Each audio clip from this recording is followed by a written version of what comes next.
Dear friends, greetings. Today is December 31st, the last day of the 24th year. I will be with you for the next 3 hours of information. Iryna Uzlova and Ihor Havryshchak will be with you. We will tell you the latest information. It was very tasty, powerful, and beautiful, flying across the territory of the Russian Federation.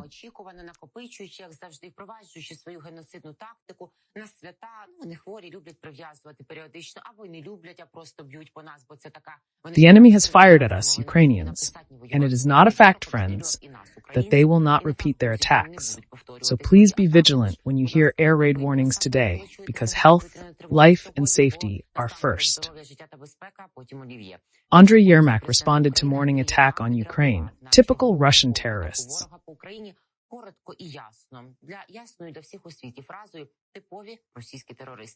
The Russian Federation conducted strikes on December 31st. Russians attacked Ukraine with missiles from Tu-22. The Ukrainian Air Force reported the threat of ballistic missile attacks in all Ukrainian regions, as well as the movement of attack drones. Explosions were heard in the morning. Rocket fragments fell in Kyiv's district. Missile attack on December 31st. Debris of an enemy air target fell in Kyiv's district. No damage.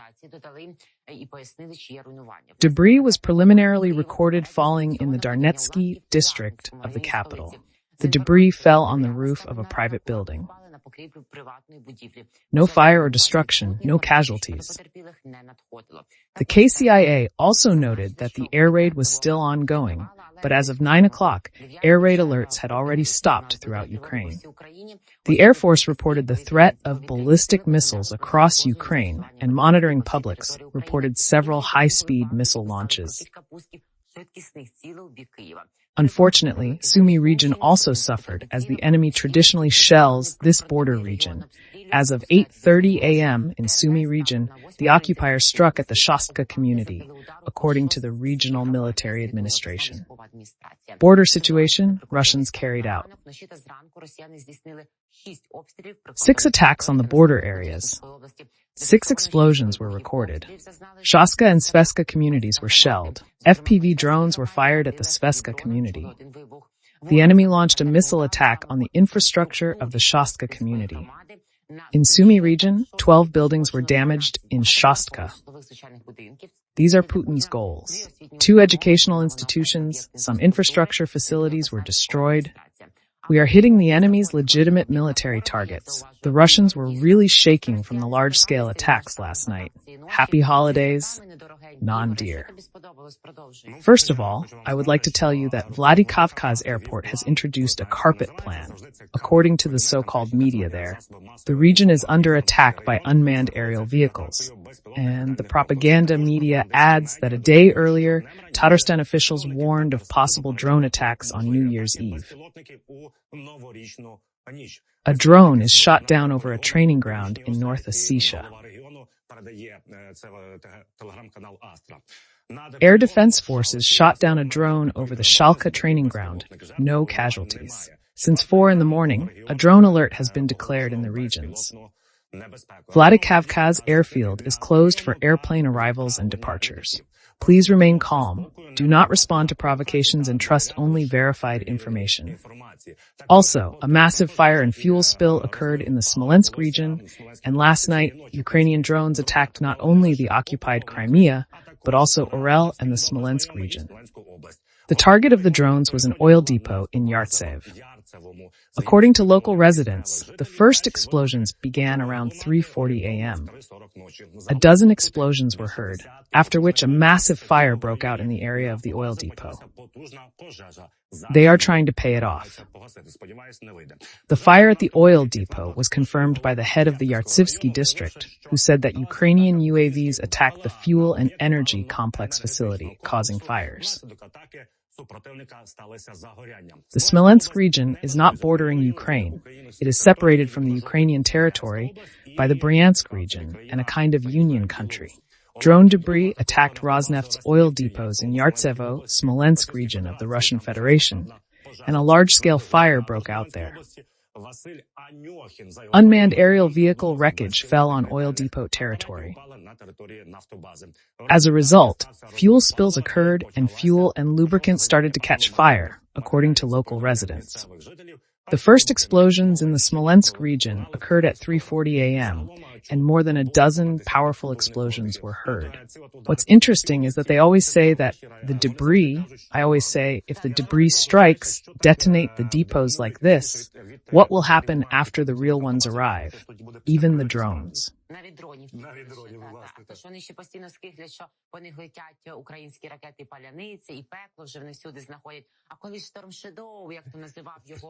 And when combined attacks are launched, as our regular guest, Roman Svitin, says, with drones, missiles, and possibly other means, including bombing, we know that it is important that we target not only oil depots, but also refineries. And that is why it is so important that we target these targets without listening to warnings from Washington.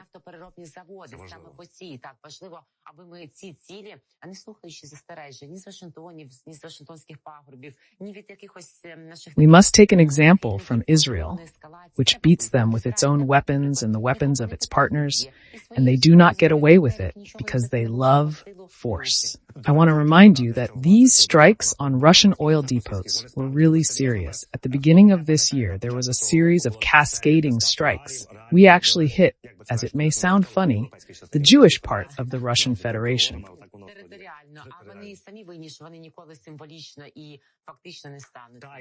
The outgoing Pentagon chief, Lloyd Austin, was very unhappy about these strikes. He was very alarmed by them. He said to the Ukrainian armed forces, listen, look for some other targets in the Russian Federation. Because oil refineries are not an important target, or how he explained it. But the point is that it really had an impact. And we know that the strikes on refineries in the European part of the Russian Federation led to a drop in capacity. And they turned to the so-called country of Belarus, to the Mozir refinery, to help them. And by the way, if Lukashenko behaves badly next year, it could become a legitimate target for the enemy. According to Reuters, and you're right, Ihor, as a result of our powerful strikes at the beginning of this year, which can also be attributed to our success, in January and February 2024, the capacity of the Russian oil refining industry decreased by at least 13 to 14% in terms of refineries. And all this goes to finance and the wallet of the Russian Federation, the so-called shadow, in fact, the obvious tanker fleet refineries. All this is Putin's wallet, through which he can finance his military machine, Lloyd's. Austin, I remember, was still worried that this would affect the price of oil on the world market.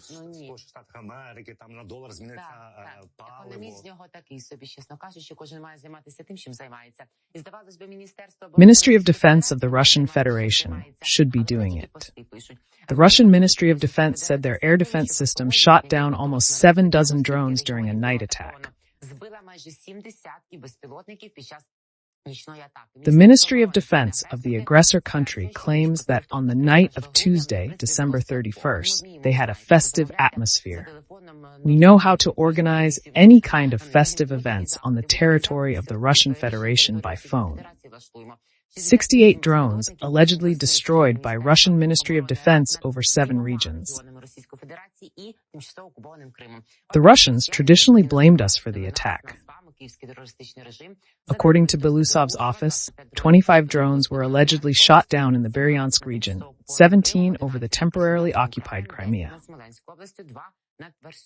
The air defense system allegedly destroyed 1 drone each over Rostov, Kursk, and Kaluga regions. The governor of the Bryansk region said 19 Ukrainian kamikaze drones were shot down over the Bryansk region of Russia, and all attacks were allegedly repelled. All targets were destroyed. And later Bogomaz added that 6 more enemy drones, aircraft type, as they call them, were detected and destroyed by air defense forces.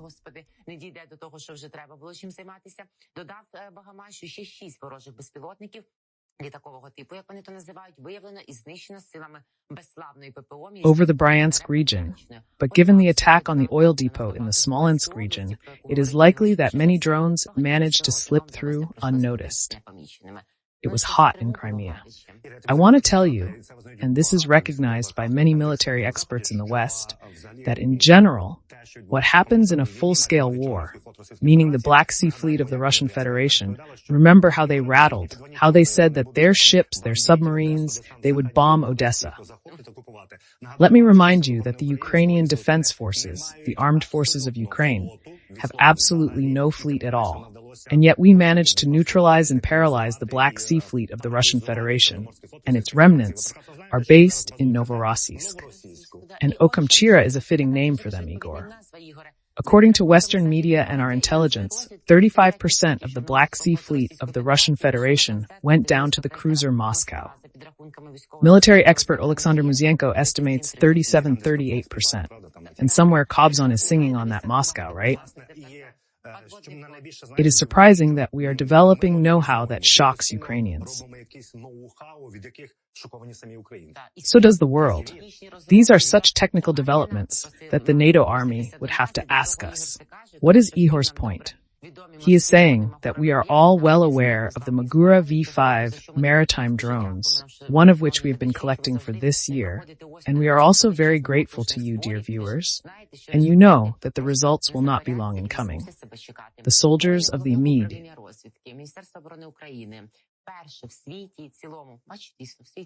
On December 31st, 2024, the soldiers of the DIU Special Unit Group 13 decided that the year's results should be summed up in a good way.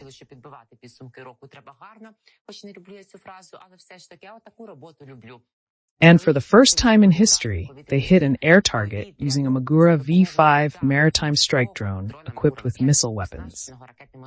The military of Ukraine used a Magura V5 maritime drone to destroy an air target. On December 31st, 2024, soldiers of the special unit of the well-known DIU Group 13 hit an air target for the first time in history using a Magura V5 marine drone equipped with missile weapons. Battle in the Black Sea, near Cape Tarkhankat, temporarily occupied Crimea. A Russian Mi-8 helicopter was destroyed by R-73 Sea Dragon missiles. Enemy helicopter hit by fire and reached airfield. The struggle continues. Our intelligence says, glory to Ukraine. Our intelligence says, glory to the heroes. Because many people thought that it was just one attack, and that's why it was so alarming in Crimea. But no, because there were also explosions in the area of temporarily occupied Sevastopol, in particular in Kozacha Bay, on the night of December 31st. Against the backdrop of drone attacks and the work of the Russian air defense. The Crimean Wind Telegram channel reported this, a reputable source in the temporarily occupied peninsula. The air defense systems of the Russian occupiers operate in the Cossack Bay, located 15 kilometers from the center of Sevastopol.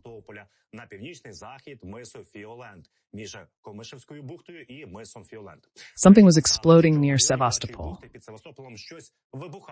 Another very loud explosion in Sevastopol at 1:18 a.m. The explosions are coming from the sea. Zet Publics write that Sevastopol is attacked. Another explosion in Sevastopol. Everything is shaking, the subscribers report. The Krymsky Vetter publication said. Later, the channel added that there were reports of the destruction of a Russian Tor surface-to-air missile system in the Kozacha Bay area. Later, a representative of the Occupation Administration of Sevastopol said, according to preliminary information, one unmanned boat was destroyed. Later, the network showed a photo of explosions in the waters of Sevastopol. The photo was published again by Crimean Wind. Meanwhile, Zet Publics write that the shot allegedly shows the explosion of a maritime drone. According to the same Crimean Wind Public.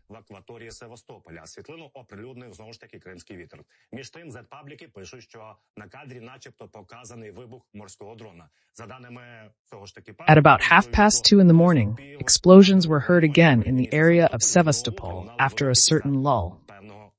The network wrote that several helicopters had taken to the air. Later, Crimean Wind wrote that at 1:30 a.m., an explosion occurred in Sevastopol. By the way, I want to tell you that they say that this second attack, I think it was a combined attack, and therefore it was much more powerful. Moreover, in Sevastopol, there was an alarm in their bases and barracks, and all the soldiers, tin soldiers, scattered, "We will follow." Where did they run to, Igor? Swimming to Kobzon. As Roman Svitan said, they will do all the styles, breaststroke, crawl, butterfly, everything. They have already learned it. Do you think they are already preparing? Soldier and down.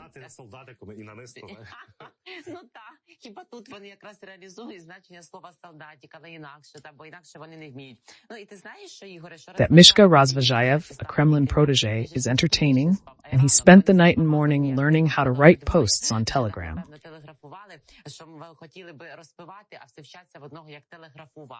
Misha Razvazhayev said their military had allegedly repelled a night attack. 4 air targets were shot down, and 2 unmanned boats were added near the coast. After that lull, there was a second attack. Another one of the Beks, Igor. There were already 2 in the morning.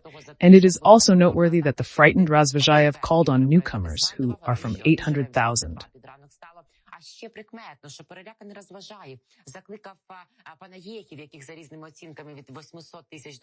Up to 1 million on the territory of the temporarily occupied Crimea, not to film or teach the work of air defense.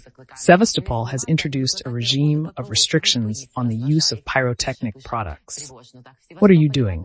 Are you celebrating, or is the war returning to your territory? With the exception of firecrackers, sparklers, and cold fire fountains, they can be used. For the use of other types of pyrotechnics, you will be fined. But it's not even about the fine, understand.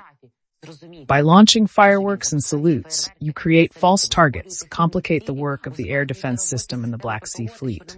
If you launch fireworks now, Razvazhayev writes in simple slogans, you are helping the enemy. Razvazhayev even made the last phrase a capsule so as not to use it and not to help the enemy.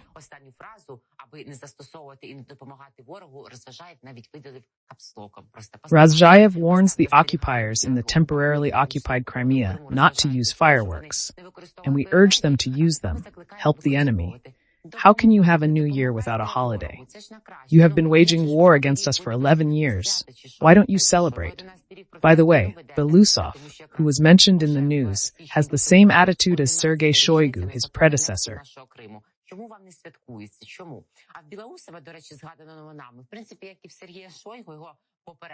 They are trying to pretend that everything is fine and that the Black Sea Fleet supposedly exists.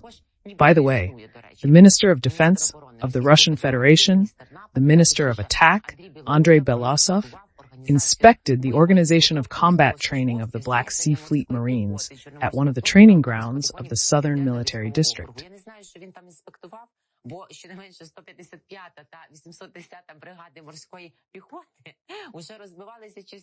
Then Chornobaivka was a meme, both in the east of our country, in the battles for Avdiivka, and in Kursk. In particular, the 810th is following ingloriously in the footsteps of the 155th, but they demonstrated the Belus laboratory, where some training is being conducted. The head of the Russian Defense Ministry thanked the personnel of the Black Sea Fleet Marines for their courage and heroism during the so-called Joint Forces operation. He thanks you for not understanding anything. You know, when he says in any situation he doesn't understand, yeah, I understand, thank you. Why? Because Belousov is not a military man. Why did Putin appoint him defense minister? When Belousov became the head of the ministry, there was a cascade of detentions of various deputies of Shoigu, because there is multi-billion-dollar corruption there, and Putin actually retooled the entire economy into a military-industrial complex.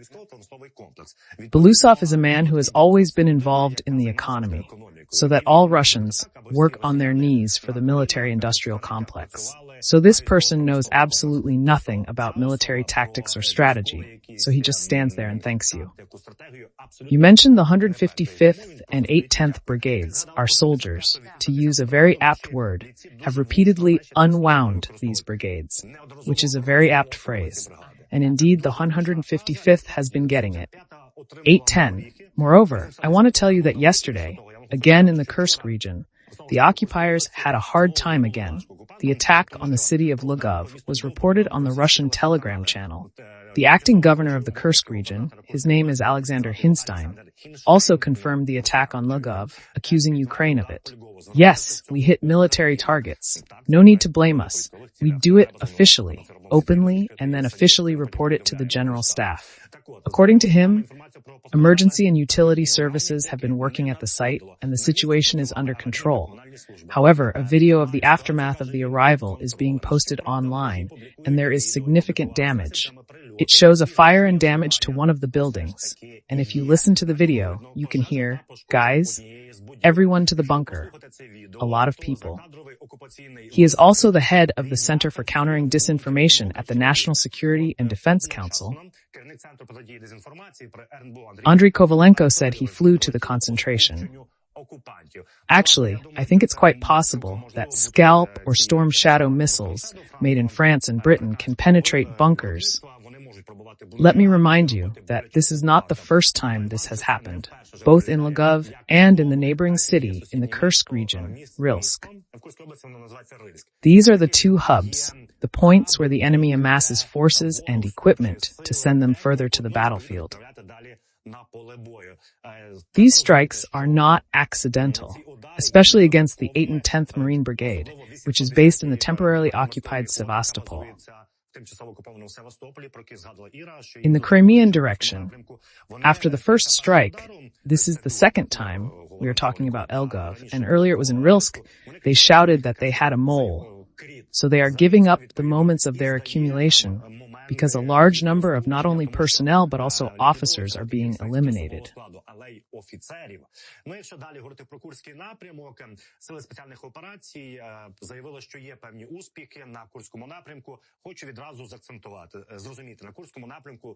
The enemy forces are several times larger. There are 50,000-60,000 people there, a hodgepodge. There are Akhmatists. There are DPRK people, by the way. We will talk more. The Pentagon has assessed how these DPRK fighters fight, and our fighters can already tell you that they are a massive target for our FPV drones and mortar launchers because they run around the field and shoot them like in a shooting range. But this does not mean that it is very easy. The Ukrainian Defense Forces have advanced. It's quite possible because the deep state map and the analysts of this map have shown that we have managed to make tactical advances. This village of Kruglenka, it's located to the north of our positions, if you can call them positions. Because you know that, unlike in the east of our Ukraine, there is a maneuver war there, and there are no clear positions.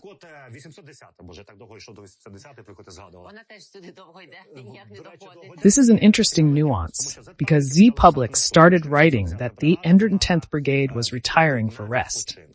In fact, they are withdrawing because up to 50% of their personnel have been killed, irrecoverable losses, killed or seriously wounded. And they have, interestingly, Iryna withdrawn to the village of Plekhovo. If you look at the map, Plekhovo is to the east of our positions. But there is a nuance. That is, they officially say that we understand perfectly well that the rest, rotation, is a supplementary manning, once again, throwing in some quickly mobilized resources, and the average life expectancy of an occupier is around 20 days, and then he is gone. The settlement of Plekhovo is located in the gray zone, which means that it is not a settlement where they can easily rebuild themselves. No, this means that our mortar, our artillery, and other means can hit. And they want to be in time. First, they wanted to knock us out of the Kursk direction by the new year. Then we'll postpone it until February 1st, then until Trump's inauguration, but they can't do that at all, because Putin is not a strategist. And as we can see, he's not even a tactician, and they don't have much time to do anything. And we do have a hit on Lviv and an advance in Kursk, and I'm proposing it now, about Putin's failures and his expectations, which I hope will not come true with Trump's arrival, because our next guest is sure that assistance to Ukraine will not stop, and the bunker should not expect that January 20 will suddenly change something in a positive way for him. Political scientist Taras Zavarodny joins us now to talk about this. Mr. Taras, good to see you. Glory to Ukraine. Good afternoon, glory to the heroes. We are implementing our favorite tactic of attacking oil refineries in the Russian Federation, and we see that something is on fire in the Smolensk region. The Yartsevo district, a fuel and energy complex facility, was hit, a massive fire, a fuel spill. How much more rapidly we need to scale up? Can we say that this year started with such an effective series of strikes? Will it continue next year? And do you believe that there could have been some kind of agreement on a lull for this week? What have we seen in terms of strikes from Ukraine against Russia and vice versa? I don't believe in these agreements, because Russia has never kept any agreement, because the fact that strikes on oil and fuel infrastructure are quite painful for them means that they have just initiated various negotiations there. Let's not hit the energy sector. Let's not hit each other, which means that when the Russians start talking, let's not do something. So it hurts. And the fact that at the beginning of this year, we had single arrivals at the refineries, we were, so euphoric about it because it was the first time they started doing this. And now it's just a routine thing. Every day they fly somewhere, either in the energy sector or in transformer substations or other infrastructure facilities, which makes it very difficult for Russian logistics, not only for the military, but also for economic logistics. And let's not forget about that, because Russia is a fairly large territory and logistics routes are disrupted.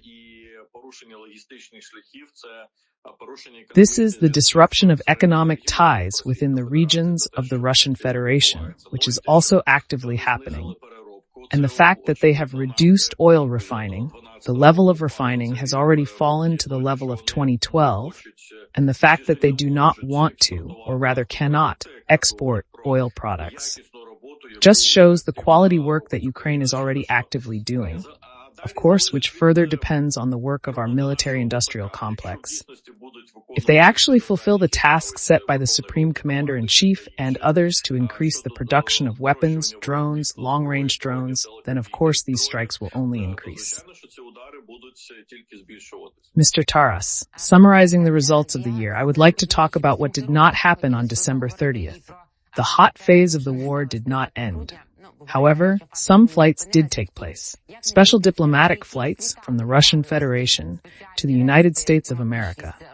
Because somehow Masha Zakharova, the spokesperson for the Ministry of Foreign Affairs, came out quickly, and when Oreshnikov is shot, she pretends that they don't know anything.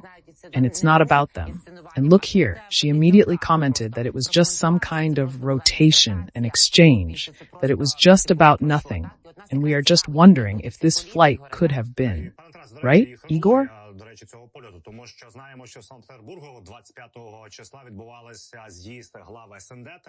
They were discussing something there, and it was the sides of this plane that matched, flying from Moscow to St. Petersburg, then to New York. No, there could be a planned rotation, because they often have diplomats there, especially on the eve of the new year, and Zakharova may not be lying here. But this does not exclude that someone still flew to the United States to present their positions again. How they see the war ending, I think they absolutely did not like the answer, because they already have fundamental contradictions with the Trump administration, at least what was said before. And this just shows that they continue to sidestep in their direction. And the main point that Trump wants, as his expert said, is fixation on the demarcation line.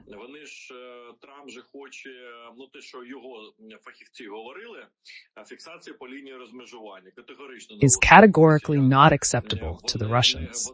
They say that Ukraine will become a member of NATO. Putin himself has already started to comment on this personally, that they want an official rejection of NATO. No one says there will be demilitarization of Ukraine as the Russian Federation wants, reduction of the army, imposition of an obligation not to develop missiles and many other things so that at any time it can destroy Ukraine. And this really pisses off the Russians because their demands are ignored, namely the demands of one person, I would say. And then this interesting story with Aliyev, by the way, showed that if you put pressure on Putin, he starts running, he called Aliyev twice. Aliyev demonstrates what a leader who is engaged in his state is, and he drove the Russians out of Karabakh.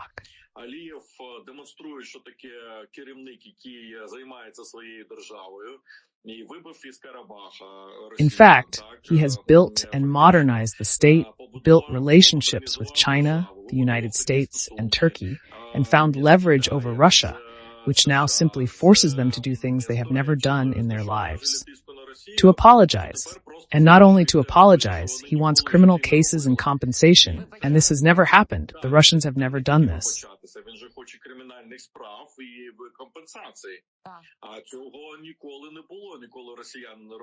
And that pisses them off too. And I think that's not going to go unnoticed, including in the United States. I think they're going to say to China, look, if Azerbaijan knocked it out, what's the problem? Call Putin and make him do what you know how to do. End the war the way we want, not the way he wants something. So it's actually quite positive things happening on the eve of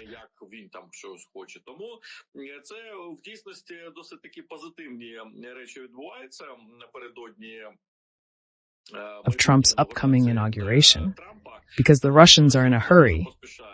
They hope to bargain for something. Until Trump came to power, because they have a fundamental contradiction, first of all, on the issue of oil. And this is something that has always confused the Russians, because without oil and gas exports, Russia will simply collapse. It's obvious. And so in this case, some kind of negotiations are possible, and they are constantly happening. Let's put our hands on our hearts, because Naryshkin flew to Burns there. So Patrushev is constantly meeting somewhere. And so on. And I think that more and more questions will be asked of them. Remove this psycho, then there will be some kind of conversation. Mr. Taras, even if we take into account that these talks did take place this time, the conditions of the old psycho are unchanged. It is obvious, of course, he does not want any NATO. Lavrov has been talking about this 3 times a week. No European military contingent. Even if there is a freeze on the demarcation line, in general, in the 3rd year of a full-scale war and the 11th year of the war that Russia is waging against us from the Kremlin and around it, we understand one thing. They don't even need a freeze. It might be beneficial to accumulate troops again, but in general, they don't need even that, which we can see after January 20th, because those levers of pressure, oil prices, some other possibilities, will give Putin a chance to negotiate. Because I don't see why anymore. Let's put it this way, not for 3 years. They formalized them in a specific demand. It was on June 14th this year, when Putin himself, he personally came out, and there were problems. If Lavrov had said it, it could have been somehow played back. He personally came out that the conditions of the ceasefire, Ukraine must leave Zaporizhzhia, Kherson, Donetsk region, and officially renounce NATO. Only they will cease fire, and no one is satisfied with this. Then they want the occupation to be formalized by the Americans, i.e., for the Americans to come and sign a document that these territories already belong to Russia, which will never happen. And these are impossible demands. And of course, they will try to prove it in various ways that they can claim it.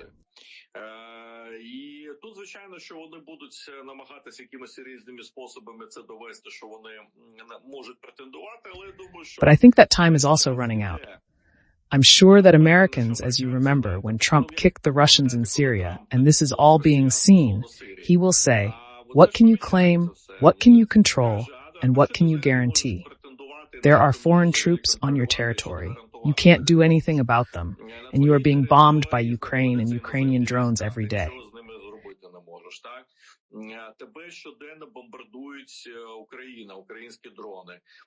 Your generals are being killed in Moscow. The SBU is preparing the next Samokat ride, and so on. But what can you control in your country? Please tell me. Before you start talking to us about redistribution of spheres of influence in Europe, as you are actively talking about, and so on. But they feel this weakness, as Aliyev has demonstrated.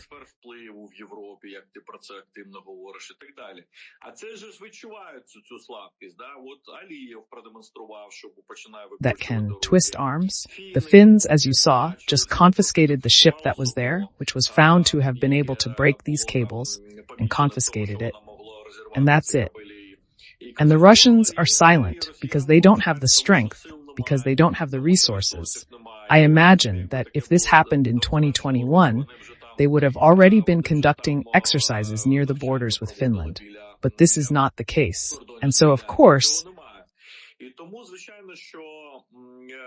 I wouldn't expect oil prices to start plummeting right away. It will take time.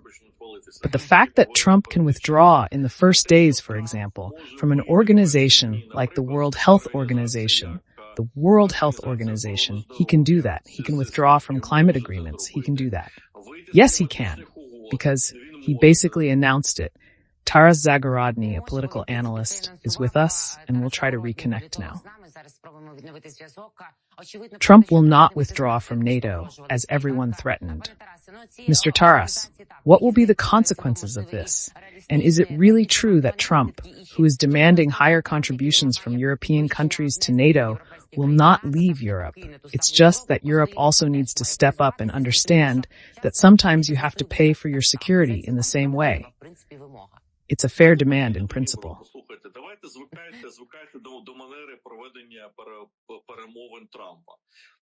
You know, he's a realtor from New York, and showing off is part of the negotiation strategy. In the 90s, we had a strategy called nightmares. You have to play the fool and then bargain properly. With NATO, the conversation will be like this. You pay 2% of GDP.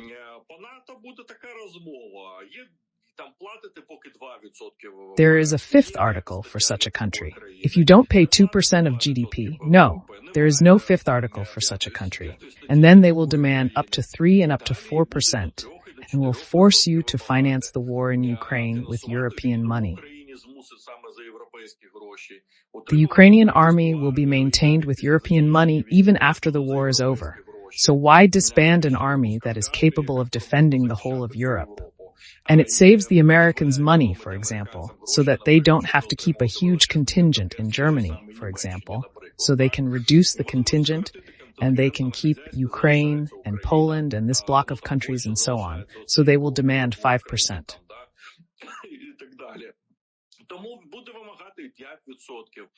He will say, let's do it, because Poland already spends 4% of its GDP. And he will, of course, twist his arms, saying that he will be happy to sell American weapons, 5% of GDP there. So if he increases GDP there, it's about 800 billion euros a year, and so on. Of course, these orders go to American corporations, which then export weapons to Europe, and so on.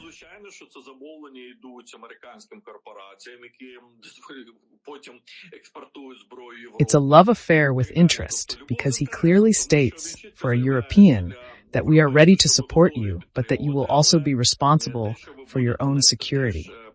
And so in this case, he will definitely go in that direction. As for NATO, I will tell you that first of all, changes have been introduced there, so that he cannot withdraw from NATO without Congress. But again, get used to Trump's negotiating style. He has this way of negotiating, as I said, to scare everyone.